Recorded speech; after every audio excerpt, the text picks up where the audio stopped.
All right, guys, welcome back to the Shiels Golf Show podcast, episode 193. We're somewhere very special. Yes. It's a very special week. Yes. I am giddy. You are definitely giddy. We're here at Wallasey Golf Club. My favourite course on earth. Top 3. The general manager's behind the camera, so for the moment, it's top 1. I think North Berwick, Wallasey, and somewhere else is top 3. We are here just down the road from Royal Liverpool, the home of this year's 151st Open Championship. The biggest week of the year, in my opinion. When it's the Open week, I can't disagree. Yeah. Because the buzz, the hype, the excitement, the buzz in the air, it's just pretty special. Well, last year, 150th at the old course, St Andrews, was special. I don't think anything can top that in terms of what it meant. This year, however, it's on our doorstep. It's our most local Open. And one quick thing to touch on for those people watching and listening, we sometimes get people saying we shouldn't be wearing hats indoors. And certainly in a golf club as prestigious as Wallasey, we shouldn't be wearing hats indoors. We are, however, wearing hats indoors for 2 reasons. Firstly, my hair's horrendous. Your hair is probably horrendous. That's 1 and 2 reasons. And secondly, though, we have just treated ourselves, you treated me, should I say, to new Open merch hats. And it's nice, isn't it? It's more for reason 1. But yeah, it's a really exciting week. I got an opportunity yesterday to do something that was 1, terrifying, 2, incredibly exciting. Yes. And it came as a huge surprise. And I want to talk a little bit about that as well. We also, at the end of this is going to be quite a long podcast. At the end of this, we actually had a sit down. Should we release that at the end of this podcast as well? I think save it. Okay. Maybe it's a little treat for the week to let people know what it is then, what they're waiting for. So earlier this week, or last week now, shall I say, I'm losing track of time. We went up to Dundonald Links in Scotland. Good are in town. I did a collaboration a couple of days with them. And we also got opportunity to sit down with Garrett and Bubby from Good and have a good chin wag about everything golf, YouTube, life outside of YouTube, what the kind of the future holds, what their best memories have been so far. And it also so that's going to come out in a separate episode, maybe a Friday special. I'd like that. Maybe a Friday special this week, because we talked quite a lot about the UK and the Open and things like that. So makes sense. I think it would go well on Friday. And also this week on Wednesday, the 19th of July, Good and Rick Shiels are doing a meetup, another UK meetup here at the wonderful Wallasey Golf Club. I am excited. It's 8 p.m. You don't need tickets. It's going to be, you're going to be able to see me and the lads play a bit of golf. We're going to probably play literally got the first hole behind us here, and as a group is just about to tee off. Come on down. I think you're going to really enjoy it. The guys are going to shoot a video down here as well. And again, thanks to Wallasey. You've been very, very, just great with your time. Nice vibe, isn't it? Nice vibe. The best vibe. Before we come on to your experience yesterday, there's 2 things to note. Firstly, when this is out Tuesday, this will be Tuesday episode. So yesterday, but this is today now, Break 75 is out at Royal Liverpool. You, Rick Shiels, tried to break 75 at Royal Liverpool with the grandstands up. I tried. I tried to break 80 at Royal Liverpool with the grandstands up. And James Robinson, your friend of mine, tried to break 70. What a whirlwind of emotions was had. Many of you have probably watched the video because, like I say, it's already gone out. But we won't do any spoilers. Playing golf with the grandstands up at an open venue is something very special. Yeah. And very kind of different and nerve-wracking. You've done that to the extreme, which we'll come on to in a moment. But yeah, you're right. The holes look more daunting because normally, you might see rough and it might be in your mind, I don't hit the ball in that rough or whatever it might be. When there's a grandstand that's just asking for your golf ball, which again, I've got tradition now, by the way. So last year we were fortunate. We played the old course with the grandstands up. I made sure that I shanked one into a grandstand. Well, actually more the tented village, but still. This year, I did exactly the same. So I think that's my running thing. If we are lucky enough to play Troon next year, guess what I'm going to do? On purpose? Of course it is. But speaking of people who don't shank into grandstands on the 18th, I spent a lot of time this weekend watching the Scottish Open and watched Rory McIlroy clutch that last hole to make the most insane birdie and win the Scottish Open. I think it's got such good vibes for him coming into the Open this week. Yeah. You know, it's been a long time since he's won a major now. 9 years. here at Royal Liverpool 2014. He has been knocking at the door for many, many, many, many years. Banging at the door? And I think sometimes when he comes into Open Championships, there's this air of expectation. And sometimes he obviously can't, I'm not saying he doesn't play up to this expectation, but sometimes he doesn't quite fulfill those expectations. Yep. He's coming in this week absolutely bouncing, skipping with joy that he's just come off the back of the Scottish Open win. I think there's only 2 or 3 players that have ever won the Scottish and then won the Open. Phil Mickelson being the last one back in 2013, I believe. It's going to be electrifying. And I feel Rory's swag. He's already here today, the day after winning the Scottish Open. We've just seen a clip of him on the range, actually. I'm struggling now after he's just won at Scottish. I'm struggling to look past him not lifting the claret jug this week. You're right. I watched a lot of the golf this weekend. I think now this Scottish Open is a co-sanctioned event with the DP World Tour and the PJ Tour. The caliber of players that you're getting, and it's the week before the Open as well, obviously, is insane. It was a really, really good event, and Bob McIntyre needs a special mention. The shot he hit on 18 to put himself on -14, I think it was incredible. And Rory, he sometimes gets criticised for not being able to kind of close out and not being able to win these tournaments that people think he should be winning more of. He missed a fairly makeable putt on the 16th for a birdie, and when he missed that, I thought, he's not going to get that extra birdie that he needs here to get into a playoff. He birdied 17 and then he hit the most insane 2-iron on 18 and then sunk the putt for birdie, which I don't think he thought he was going to sink that putt. I don't think he quite hit hard enough. It ended up in the hole. He was obviously relieved, made up. Like you said, with that kind of victory and that shot, when it mattered, you're right. How do you overlook him winning this Open? Yeah, I just can't. There's a couple, I've spoken about it before on the podcast. I really, really want Tommy Fleetwood to win. Yeah. My heart is telling me Tommy Fleetwood, a local lad. Obviously he's a friend of the channel. I feel like his game's been trending very nice this year. Well, your nephew met him, didn't he? That was weird, wasn't it? Give people context for that I've not seen it. So I was literally flicking through Instagram and there was a clip shared by the PJ Tour, which was actually from the Scottish Open. And Tommy Fleetwood was there signing some fan merch or whatever and taking a few pictures. And this young Scottish lad said, "Do you know Rick Shiels?" And Tommy went, "Yeah, I know Rick Shiels." And he goes, "He's my uncle." And Tommy's quick-witted response was, "I feel sorry for you." Yeah. And he said, "I'm only joking. And I was watching that going, I don't have a nephew that's Scottish. I have one nephew and he's only 12 years old and he's not Scottish. So that was a bit weird. I found that a bit strange, but it was quite good. I got a bit of social media clout out of it. I really needed it, actually. Numbers have been down recently. Please help. So that was weird. But what was weirder was the opportunity I got yesterday. Yeah. So a few weeks ago, I got approached by the R&A in the Open to be a presenter, a reporter for the Open Invitational. Okay, it's not that weird. A one-off event that took 12 celebrities from all different walks of life, and they got the opportunity to play Royal Liverpool the Sunday before the Open. So I'm going to put myself in your head now. You're thinking, great, I'm at the Open all week anyway. Some extra days, work. We'll say work. You're walking around with these celebrities, some of which you might already know. You're commentating. Life's good. I wasn't nervous. Of course not. Saturday night, slept like a baby. Yeah. Slept like a baby. Had a couple of glasses of wine. Slept like a baby. I was like, I can't wait for tomorrow. It's gonna be so much fun. I wake up that next morning at 6:30 a.m. Bright-eyed.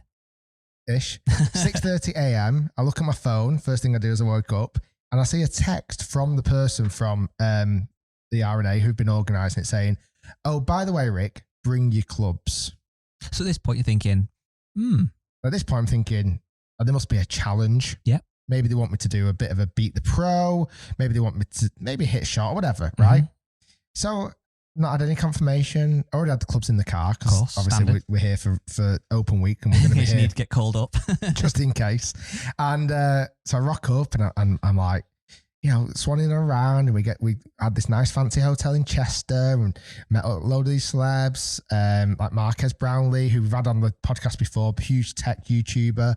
Cal Freezy's also a YouTuber. Catherine Newton, Hollywood actress. Victor Cruz, who's an NFL player.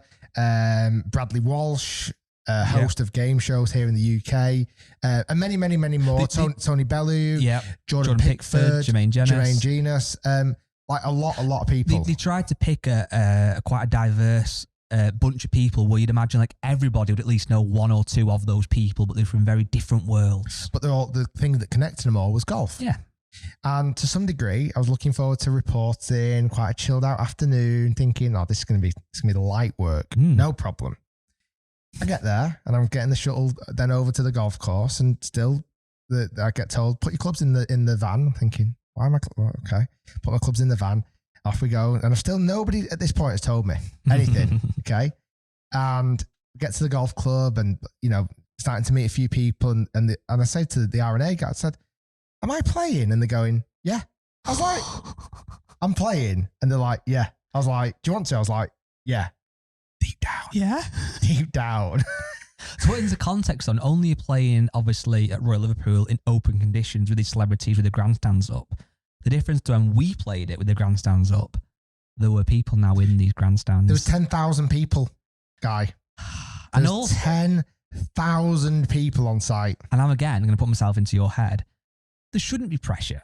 But for you, there is a little bit of pressure, because if I'm there as a fan and I see Bradley Walsh or Tony Bellew or Jordan Pickford on the tee and they hit a bad shot, I might laugh. Oh, well, Jordan Pickford's a footballer. So what if he hits a bad shot? I see Rick Shiels, I think that's the guy for YouTube. 2.6 million subscribers. He must be an amazing golfer. I'm actually scratching my head as to why you're not actually even played in the Open. I think, a great tee shot. I answered some of those questions yesterday. So we got to the first tee grandstand, and listen, it's not packed. Bloody busy.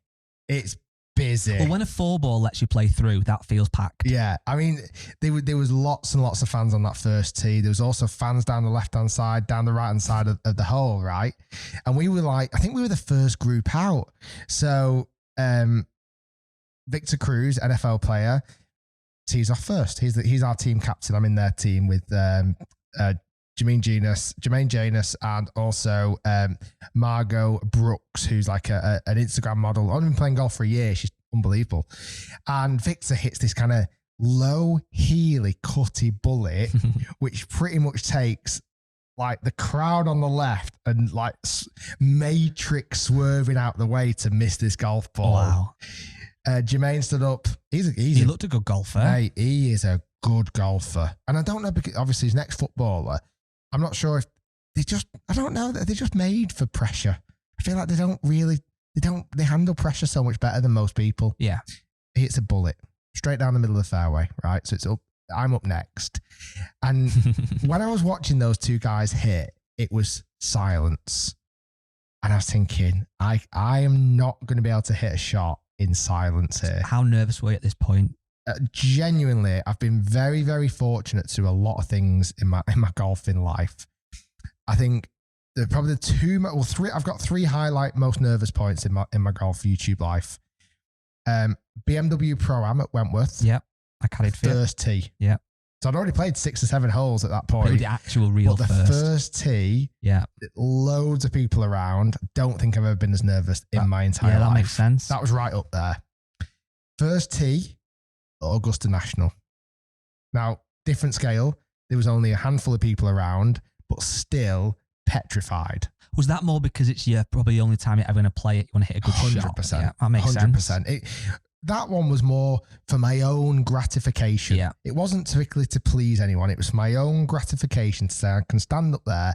I want to hit a great opening shot. It's going to set me up for the day. I get that. And it really did. My driving was phenomenal that day. I think I've left it in America, my driving. And then yesterday, I'm literally there. And it's like I say, it's been sprung on me only a few hours before. Don't feel prepared. I'm teeing it up and I'm thinking, I can't hit a shot in silence here. So I do the old Ryder Cup trick. So I get announced on the tee and there's a few bits of clapping and stuff and go on Ricky and all this. So I encourage them to continue to make the noise, Ryder Cup style. I like that. I'm like, come on guys, keep it up. Because I'm thinking there's no way I can hit a shot in silence here. As well, if you hit a bad one, you can almost go, I'm not used to hitting shots with noise. Yeah, that was a mistake. Yeah. So I'm getting them riled up and they're all going, whoa, cheering. And I reckon I stood over the golf ball for a matter of seconds, 2 or 3 seconds, and I just looked at the ball and I didn't think, and I just smacked it as hard as I could. And I looked up, and to my relief, to my absolute relief, it was flying straight down the fairway. That must have felt incredible. And I've hit driver so bloody badly recently. It's ridiculous. I think I've got the driver yips at the moment, and I see this driver flying down, and I'm thinking, oh my God. And I did a really cool club twirl, and then I dropped the club like a mic drop with the driver, and I kind of walked straight, like pretending I was the most confident person in the world, where that was the polar opposite of what I was actually feeling. Well, from hole 1 to hole 16, horrendous. Nothing to talk about, really. What's interesting though, this is why the pressure was added. I think I shouted 4 off almost every single tee shot. When you got to hole 10, obviously your 10th hole, because everyone started on the first, it went live streamed on YouTube. So at 6 p.m. UK time, it was live streamed, and I turned it on immediately to watch you. Which people can watch now because it's still on YouTube. But what you want to do if you do see it is skip quite far forward, and then you got to 17th hole. Now, I'm sure this week a lot of people have seen a lot of the conversation around the 17th hole. It's a new hole at Royal Liverpool. We've played it a couple of times. It's short, but it lacks in length. It makes up for in absolute fear. There's bunkers front, left, right. You're dead if you go long. Sand scrapes all the way down the hole. Wind can be howling any which direction. Grandstand behind you. Grandstand to the right of the green. It's a tough hole. Yeah, and like I say, I was just... It wasn't pretty between the second hole and the 16th, but there was some nice highlights in there, but I didn't particularly play great. Yeah, just nerves. I need to look out. My golf swing doesn't fare well under nerves. I'm far too handsy. I need to work on that.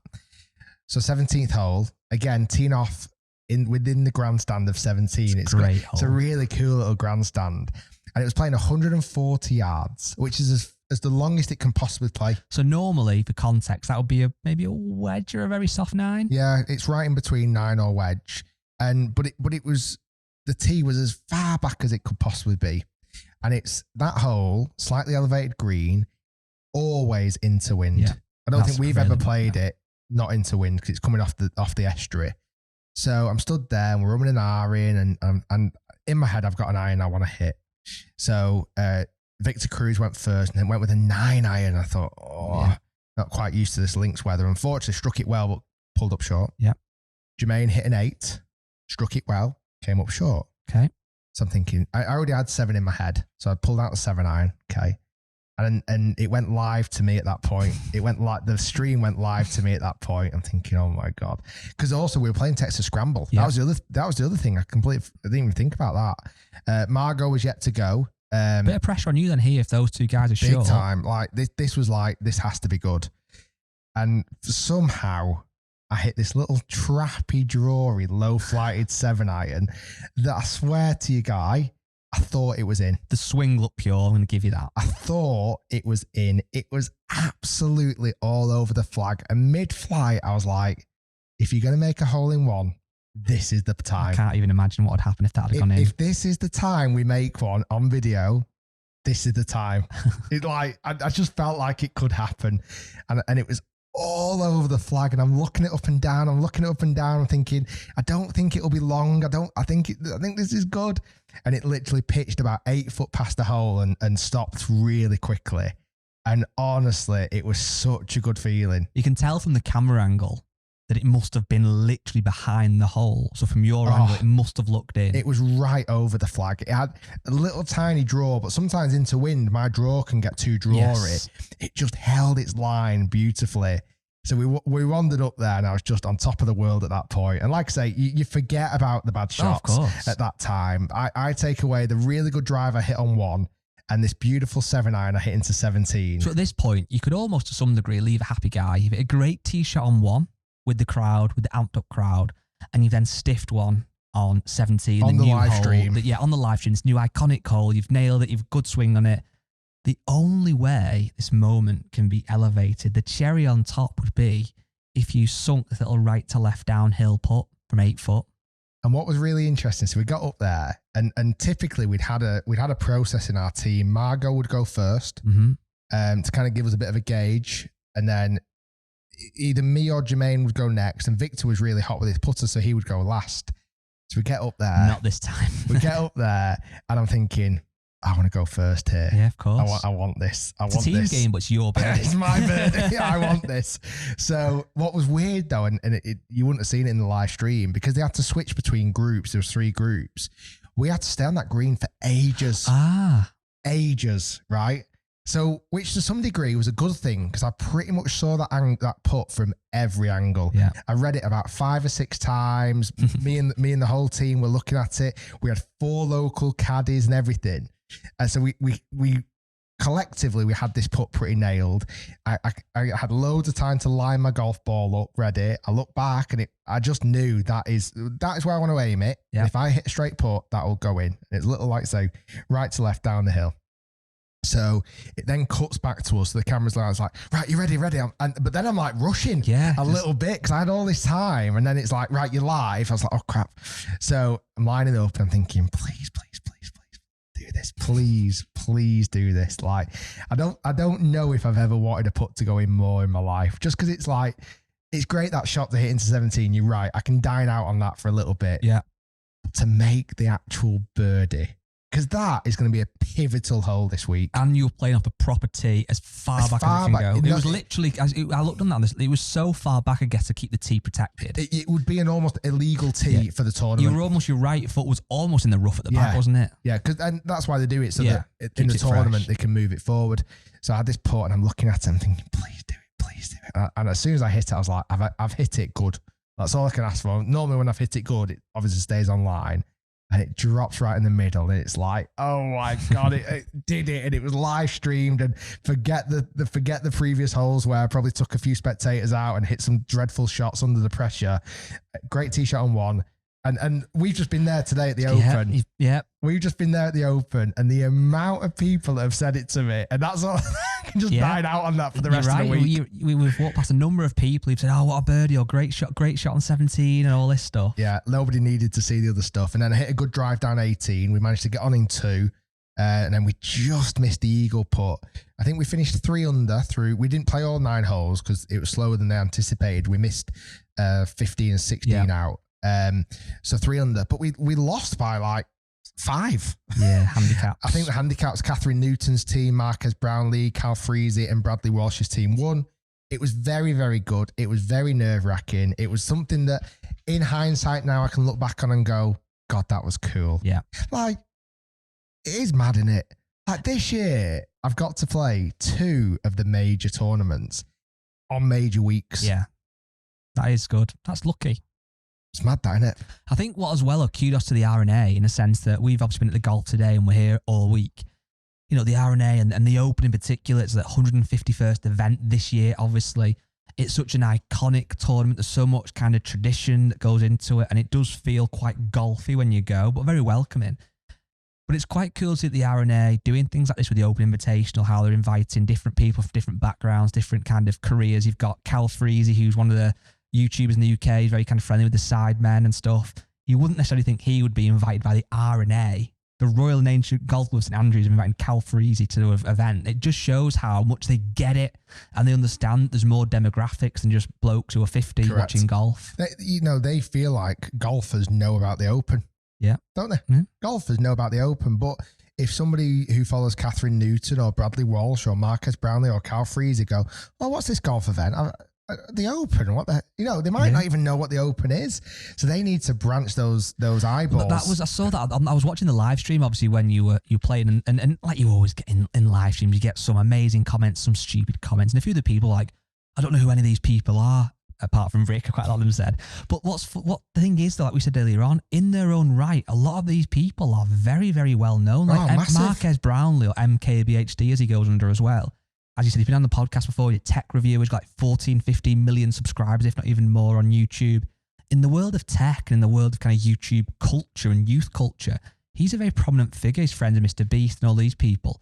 He, this morning, rightly so, was shared content. He had a great bunker shot on 17. He's been sharing it. That's had millions of views. You can see on YouTube, on Twitter, the views.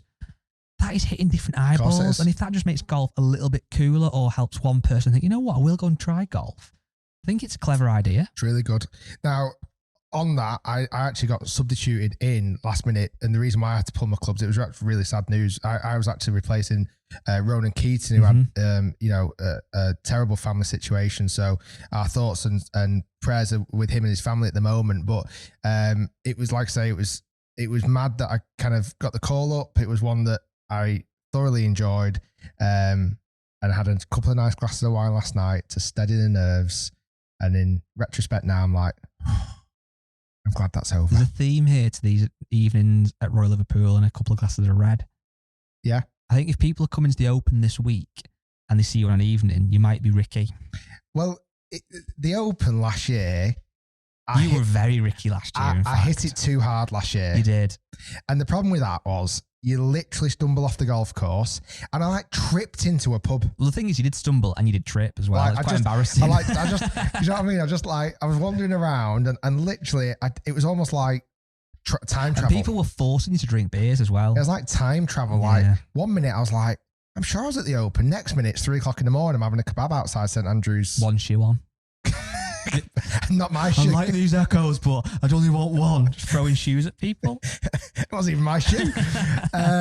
But this year, with it being at Royal Liverpool, it's on the Wirral, which is kind of how far does it take to actually get into Liverpool? Not far. From here, where we are at Wallasey, you basically go off a little bit through the tunnel, and you're there. So 10 minutes. Well, I rode my bike past here when I did the bike ride, so did I kind of do a cycle recently. I might have done. Should have mentioned it. No joking. By the way, documentary's out this week. Is it out Friday, Matt? We'll do some so we have got just a quick plug on that. Rick has done, Matt has edited, and Rick has obviously done the event of the 500-kilometer cycle. We've got an insane, like, kind of behind the scenes documentary coming out. I think it's really, really cool. So keep your eyes on the channel for that.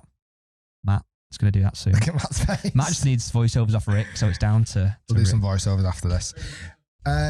So yeah, it's been a really epic week. I feel like also I want to thank everybody watching, listening. Because I'm pretty positive that near enough 90% of you, I would love to get 100%, if not more, have watched the Ian Poulter video. What a video, what a guy. It's hit 1 million views in less than 3 days. The comments are genuinely some of the best comments I've ever seen on any of our YouTube videos. I knew that he would win people around. And when I say win people around, he has got a very hardcore fan base, but obviously with the whole live thing, and this is something the players knew and expected, he did lose some fans. I think a lot of people watch that, and the guys that may have changed their mind have since changed it back again to see what a good guy is. He was so good. He really was. His energy, his desire to win, like he can really show he's a winner. Yeah, isn't he? I feel like anything you played against him, you'd find it hard to beat him. There's some guys on tour, like, and obviously Poulter's the prime example. Tiger was a prime example, who have been born to.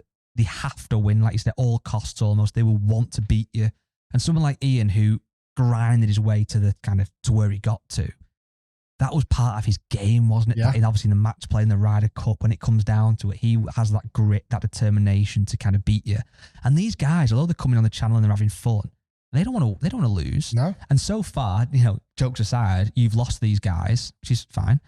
The next guy that comes on, whoever that might be, they don't want to be the first person to get beaten by you. No, exactly. I think what's exciting for that series as well, this 10-shot challenge series with these really well-known tour pros, is the more that we get done, the stronger bank we have of them, and the more hopefully these guys talk. And obviously Lee Westwood and Poulter clearly talked on the same live team, and Adam Scott's done one, Tommy Fleetwood's done one.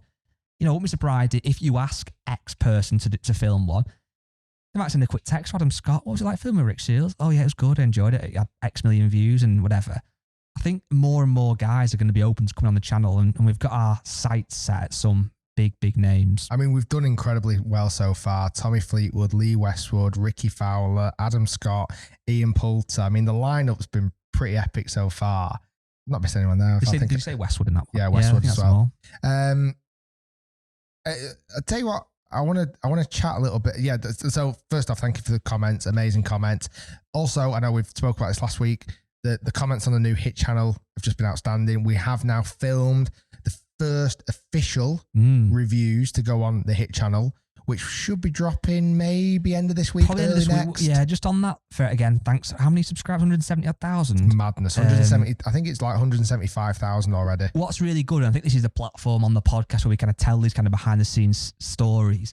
we've obviously had the facility built, and as hopefully you've seen, it looks state of the art, and it is state of the art. We've also filmed now 2 videos in there, which is great for you, great for me, and our kind of channel manager, Alex, to actually get understanding how the whole room works, how the videos feel, etc. So there's going to be content coming thick and fast on there. We probably would look between 2 and 3 videos a week maybe on there, depending on how much product's out and stuff like that. But it was actually really exciting. It was great to be in there. It's such a good room to reviewing products. It's efficient. It's very efficient, and I think it's like I say, it's state of the art. And we've managed to give you a little tease of fairway wood. Yes, that is pricey, very pricey. But does it perform? You'll have to find out. Coming to a hit channel near you soon. A hit channel.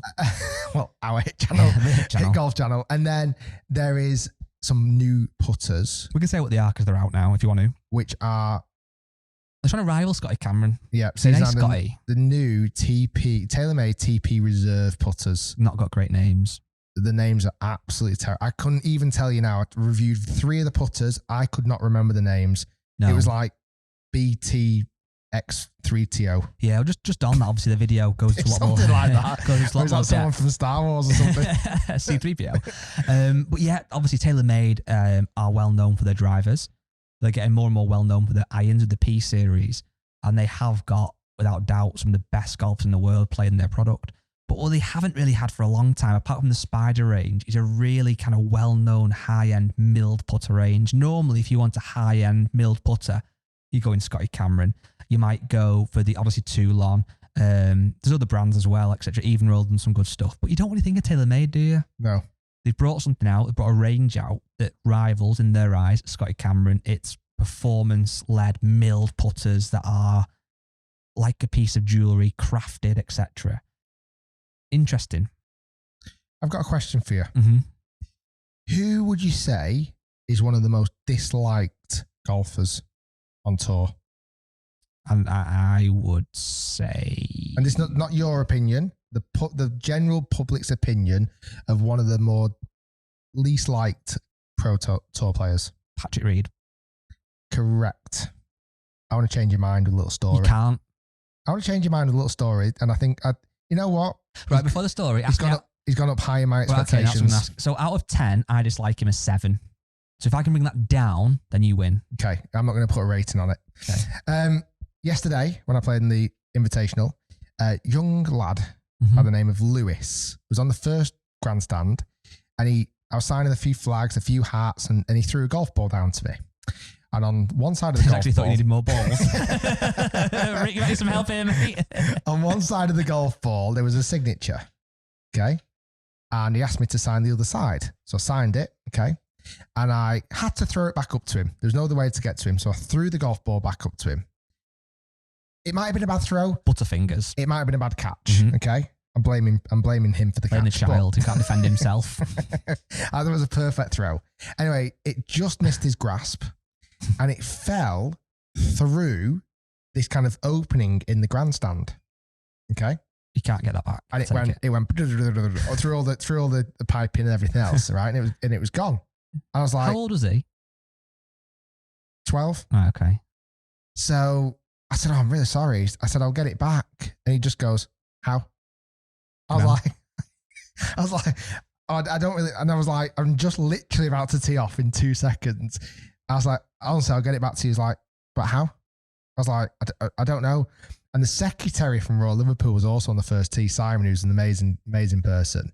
I said to him, this golf ball's just gone down. Is there any chance you can grab it? So he went, leave it with me. He went round the back, came back and said, there's no chance. That won't be found now till everything's taken down. Right? What a poor kid. So this kid is like, he's proper distraught. I can imagine, and rightly so. So I say to him, whose signature was also on the golf ball?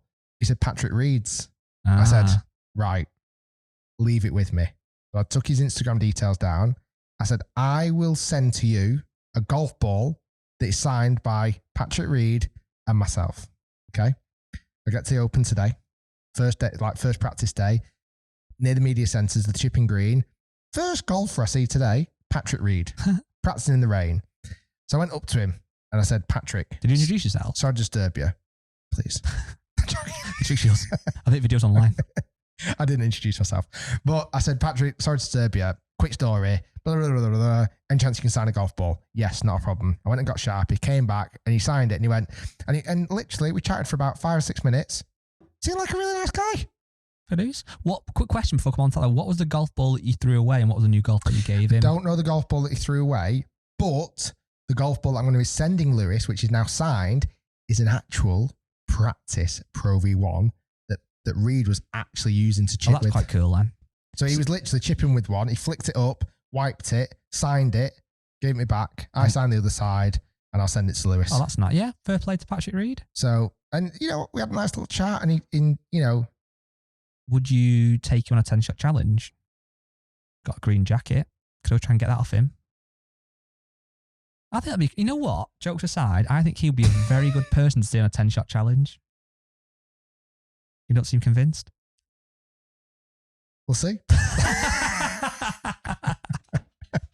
We'll see. You like him, but not that much. I just like him a 4 now, so he's got 3 points from me there. That's all right. 7 That's to pretty 4. good. That's pretty Just good. a quick one then before we probably have to get going fairly shortly. Shortish, yeah. I just want to touch a bit more, obviously, while we're here on the Open on this week on who we think is going to win at the golf course. I said to you before, off podcast, this is probably the course, even more so than the old course at St Andrews, that I know the most. I've played it 3 times now, very fortunate. I know each hole in my head. I can go around the golf course. I know what holes I'm excited for, what holes I might make birdies on, etc., etc. I think you've got to obviously put Rory McIlroy in the conversation. He's won last week. It's a course he won at before. He's on form. He's going to do well. I also think Scotty Scheffler is doing well. You can't see, if I said to you, I've got a crystal ball, Scotty Scheffler wins. It's like Scotty Scheffler was there, Exactly. like knocking on the door at the Scottish there. Open. He's always there. You've then, you said Tommy Fleetwood, I would love to see. He's playing very nice golf. It's a golf course I'm guessing he's played loads of times before. He's a local lad. Might even be able to stay at home this week potentially, which always adds something nice to the guys. So firstly, are you still thinking Rory and Tommy? My heart wants Tommy. My head is telling me Rory. Mm-hmm. My wild card, not massively wild card, but Bob McIntyre. Yeah. And actually, obviously, he did incredible at the Scottish. If it blows round here, for me, if it gets windy round at Royal Liverpool this week, it eliminates a huge percentage of the field, like straight away. You know what I would love to know? I don't know how you'd almost ask a player this and how they could almost quantify it, but that feeling of being in contention at like a DP World event or a PJ Tour event at like Scottish Open was obviously one of those. What that must feel like in terms of nerves and pressure. Let's just say, hypothetically, if Bob McIntyre was in a playoff with Rory, how he would have handled those emotions, and would he have potentially beat Rory and won the Scottish Open? I don't know. But take that and then put it in the Open. That must feel so different again. You've got to think that obviously you do sometimes get people winning on the Open or whatever you'd never would have dreamed of. But this week, you've got to think it's going to be somebody that's won a major before that can handle that pressure. Yeah, like I said, I just can't at the moment see past Rory. I think if he has a good opening round, that is the decider. He always has a good opening round. Well, and then he has a bad second, then he has a bad third, and then his way of winning this week is the bad round that he normally throws in. He does pretty much every week. As long as his bad round isn't that bad. Well, that's the thing. And he doesn't have to go and shoot 4 or 5 under pars. He needs to shoot a couple of 5 under pars, a level par, and a 3 under, and he wins. 13 under wins it. Yeah, I'm excited. I think this will be. I do love the Open week. I can't wait to see who comes out on top. I can't wait to see that 17th hole. I think that's going to cause a few guys issues. It's probably the hardest hole on the golf course, to be honest with you, Guy. Forget that 15th one. That's solid. I don't think many people will make par, and definitely not birdie. I mean, only really a handful of golfers are going to make birdie today. Yeah, this week. I'm actually in next week's podcast. I'm going to have a list of the golfers that make birdie on that hole. Okay. And I'll be in that list. You will be. You've done it. Well done. So we'll have a see how many other names are in that list. You know what though? Actually, I watched some of the footage back the other day on YouTube of when Rory won here and then when Tiger did as well. And one standout thing is the par 4 10th. Obviously used to be a par 5, and that was a guaranteed birdie hole. Now, I know obviously in terms of actual score, whether it's a 4 or it's a par 5 makes no odds. Ultimately, the person with the lowest score wins. But I wonder if that will, because that was a hole at 10th, where if you were having a great front 9, you maybe 1 or 2 over, you pull a birdie up on 10, kind of resets the mind, doesn't it? You think, right, I've got a birdie back. Let's carry on. Let's build on this round. Now that turns into a hard par 4. Yeah. If you're like 1 over through 9, the next thing you par or even bogey that, I wonder if that can change mindset at all, if that'll play a part. Yeah, well, 10 and 11, 10 is a par 5, but obviously it's a par 4 open week, and 11's quite short and fairly easy, and normally the wind's helping. You feel like that kickstarts you back 9. Yeah. You know, the 15th is a phenomenal par 5. It's got so long now. No, it's insane. So was it 620 odd? Something, yeah. I mean, don't want to spoiler alert, but you've got to, if you've not seen already, James Robinson playing that hole is just incredible. Well, what's insane is that is 620 or something, but it's wind behind normally. That's the prevailing wind. So although it's 620, if you get a Rory smashing on that, could be over. They hit some at Renaissance at like 400 yards plus wind behind. So actually, you might see Rory go in like driver 7-iron, which is insane. Excluding, okay, the likely names. Mm-hmm. Okay, let you and me have a bet. Okay. Yeah. Just a pride bet. An unlikely name you pick and I pick, and we'll see who finishes highest. When you say unlikely, okay, how unlikely? I was going to say Minwoo Lee, but I think he's more in the likely category. I think you can have him. Well, I'm not going to have him. Okay. Well, I've got a name that I think I've got a name that you're probably going to pick. After 3. 1, 2, 3. Matthew Tony Jordan. Finau. Oh, no. Oh, you going that? No, I think they're going that big. What did you say? I said Matthew Jordan. All right, okay. I'll tell you what, then I'll go Minwoo Lee. You can have Finau.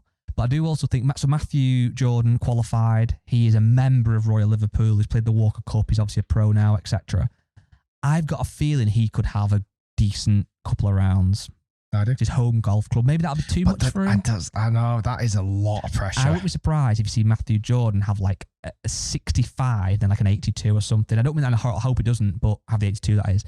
You can imagine going out there feeling good, playing his lights out, and then it being like, oh my days, what am I doing? And then it just being too much, but who knows? I experience pressure in very different ways. I don't understand. I am not wired like Matty Jordan, who is going to be playing his home open this week. He's a member, like Guy said, at Royal Liverpool, to be able to go out, and I'm sure there's going to be hundreds of people following him. Everybody that's ever known him in the area is going to turn out this week. Yeah, but could he shoot 85 on a cold Wednesday in Stoke? No, you can. Playing left-handed. Just before we wrap this up, we have got some questions off our amazing fans, followers, friends, maybe you could say, on the Facebook group. Acquaintances. Do you class them as acquaintances? You nod at them. So like someone you used to go to school with, you see in Tesco now, you just kind of nod down the aisle.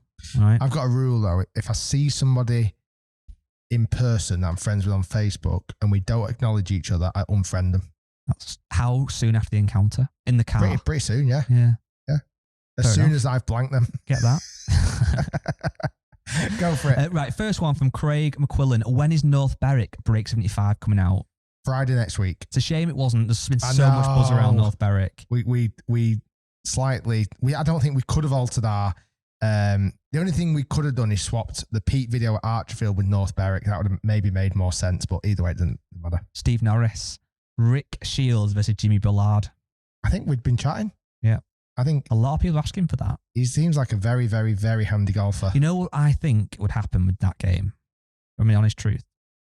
Either he would play steady and you blow up and he wins, or he plays steady and you actually have a worldie and go a few under par. I really need to hit golf balls. You're quite a weird golfer, I feel My like. golf game has gone to what? Crap at the moment. Where was it before? Good question. You stitched me up there. It was crap, and I think it's gone much worse than crap. Correct. You know one name you've not called out at all in this podcast? Ricky Fowler. Oh, what am I thinking? You had big money on him. I didn't have any money on him. He told me. Well, that's why I'm not talking about him in the podcast. I've actually lumped a lot of money on Ricky Fowler. And I don't want his odds to change by people putting more money on him. Another thing we've not touched on this podcast, we need to. Jack Leonard has said Rick versus FP. When he says FP, he's talking Fat Perez. He's talking Fat Perez from Bob Does Sports. Breaking news, even though they announced it in their podcast first. How dare they? August. Dun, dun, dun. Rick Shiels dun, dun, dun. and Bob Does Sports in Scotland. Just going for a booze up. Yeah, basically, we're just going to go to the pubs. That's going to be pretty epic. We are hosting the lads from Bob Does Sports, Joey Cold Cuts, Bob himself, and then FP, Fat Perez. we've got really rubbish names. They've got all these cool names. We've got Rick Shiels and Guy Charnock. I could be called Fat Rick. Start calling me that. What can I call And what are you, the Weasel or something? You named yourself? The Weasel, yeah. Was it Right. a Weasel? Yeah, it was a Weasel. Great names. I didn't name myself a Weasel. Somebody called me a Weasel as an insult, actually. I don't go around going, hi, I'm Guy. Call me the Weasel. A lot of people call me fat on the videos. The ferret. Oh, that's it. Ferret. I knew Weasel didn't say, right, man, have a minute over there. Call me a ferret behind the camera. Yeah, I thought Weasel. I am a Weasel as well, though. I used to get called a worm when I used to work at American Golf. Well, it's for other I think reasons. it's probably because no, it's called a snake. A Come on, python. it's getting a bit weird now. It always does.